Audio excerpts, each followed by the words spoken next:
So, ano nga ba ang leaderboard sa weekly challenge natin? Baka hindi nyo napapansin, mayroon ding leaderboard dyan sa weekly challenge natin.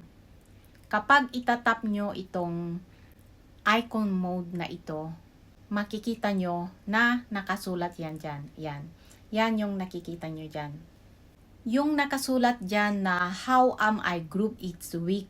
Ang ibig sabihin yan, bawat linggo ay itinutugma ka sa mga kalahok na may katulad na bilang ng mga tagasunod mo. At eto namang nakasulat na how am I rank. Ang ibig sabihin nito ay ang iyong ranggo sa leaderboard ay nakabatay yan o kaya nakadepende yan sa kung gaano karami ang weekly challenge na natatapos mo o kaya nakukumpleto mo. Alam nyo ba na paiba-iba ang nakasulat dyan sa leaderboard? Kasi nga, parating nag-a-update ang Facebook app natin. Kaya parating yung i-check yung iMode na yan. Kagaya nung una, nung nakaraang araw, ang nakasulat dyan ay yung pinaliwanag ko sa inyo ngayon. At eto naman yung bagong nakasulat dyan. Ito yung bagong nakasulat dyan sa leaderboard. Dyan sa weekly challenge natin.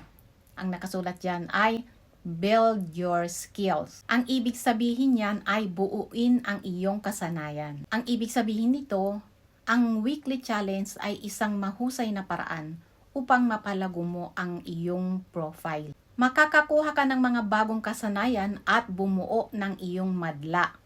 Ibig sabihin ng madla ay yung iyong audience. Ito namang nakasulat na participate with others. Ang ibig sabihin niyan ay makilahok sa iba. Kung pipiliin mong lumahok sa weekly challenge dyan sa leaderboard, ang iyong pag-unlad ay makikita ng ibang mga kalahok sa mga leaderboard. Kaya kung masipag ka dito ay talaga naman na makikilala ka, mag-grow ang iyong profile.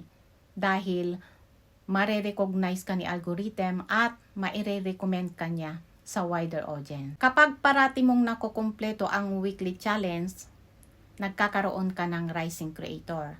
At kapag nagkaroon ka naman ng rising creator, ay maire-recommend ka ni algorithm sa iba't ibang content creator para masundan ang iyong profile.